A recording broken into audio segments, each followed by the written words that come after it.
আজকে শপথ করে গেলাম মায়ের কবরে, বাবার কবরে, যে আজ থেকে আমি জয় বাংলা বলবো। তারা বঙ্গবন্ধুকে মানে না, তারা জিয়াউর রহমানকে মানে না, তারা আমাদের কাউকেই মানে না। গত 26শে মার্চ জাতীয় স্মৃতিসৌধে জয় বাংলা স্লোগান দেওয়ার জন্য কয়েকজনকে গ্রেফতার করা হয়েছে। আমি এর নিন্দা জানাই। যতদিন বাংলাদেশ থাকবে ততদিন জয় বাংলা থাকবে। আমি চোখে অন্ধকার দেখতাম, সারা দুনিয়া আমার কাছে ফাঁকা মনে হয়েছে। এই 20 বছর কি করে বেঁচে আছি তাও ঠিক আমি জানি না। আমি এখানেই জন্মেছিলাম। এইখানে যে গাছটা আছে জাম গাছ, আরেকটা বড় জাম গাছ ছিল, তার পাশে আমার নারী পোতা হয়েছিল যাতে আমি ভালো হই। আমি ভালো হয়েছিলাম কিনা জানি না, কিন্তু মুক্তিযুদ্ধ আমাকে মানুষ করে দিয়েছে। মুক্তিযুদ্ধে আমি রুখে দাঁড়াতে পারবো এটাও আমার ধারণা ছিল না। তখন আমাদের নেতা ছিলেন বড় ভাই লতিফ সিদ্দিকী।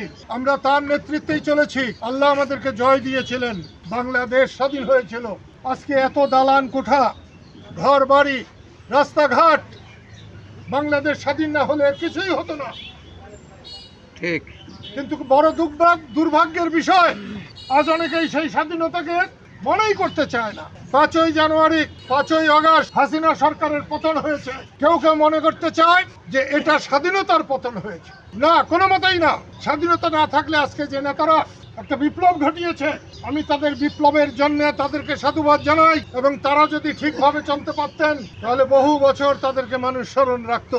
কিন্তু তারা স্বাধীনতাকে প্রশ্নবিদ্ধ করে ফেলেছে। তারা বঙ্গবন্ধুকে মানে না, তারা জিয়াউর রহমানকে মানে না, তারা আমাদের কাউকেই মানে না। লিলি হালাল বিউটি সোপ, বিএসটিআই কর্তৃক সনদপ্রাপ্ত দেশের প্রথম হালাল বিউটি সোপ, দীপ্তিময় উজ্জ্বল ত্বকের জন্য। এটা ভালো কথা নয়। তোমরা আসছো আমার মায়ের মৃত্যুবার্ষিকীতে, এই জন্য আমার বুক ভরে গেছে। 71-এ বড় ভাই আমার পাশে ছিলেন, জয়ী হয়েছিলাম। 75-এ পাশে ছিলেন, জয়ী হয়েছিলাম। আজকে আবার আমার বড় ভাই পাশে আছে।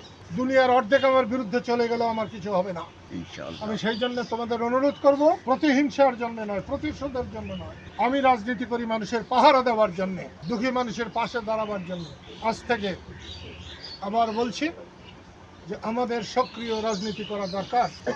মায়ের কবর থেকে, বাবার কবর থেকে অনুমতি নিয়ে মানুষের সেবা করায় আমরা প্রত্যেকেই ঝাঁপিয়ে পড়ব।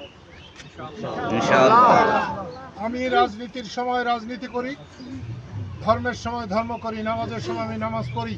আমি একটাকে আরেকটার সঙ্গে কখনো জড়াই না। সেই জন্য আজকে আমি রাজনীতিক কোনো কিছু বলতে চাই না। তারপরেও বলবো, গত 26শে মার্চ জাতীয় স্মৃতিসৌধে জয় বাংলা স্লোগান দেওয়ার জন্য কয়েকজনকে গ্রেফতার করা হয়েছে। আমি এর নিন্দা জানাই। স্বাধীন বাংলাদেশে জয় বাংলা ছিল মুক্তিযুদ্ধের স্লোগান। এটা কারো দলের নয়, কারো ব্যক্তির নয়, কোনো গোষ্ঠীর নয়। এটা মুক্তিযুদ্ধের স্লোগান, স্বাধীনতার স্লোগান। যতদিন বাংলাদেশ থাকবে ততদিন জয় বাংলা থাকবে। আমি গত 25 বছর একবারের জন্য জয় বাংলা বলি নাই। আজকে শপথ করে গেলাম মায়ের কবরে, বাবার কবরে, যে আজ থেকে আমি জয় বাংলা বলবো।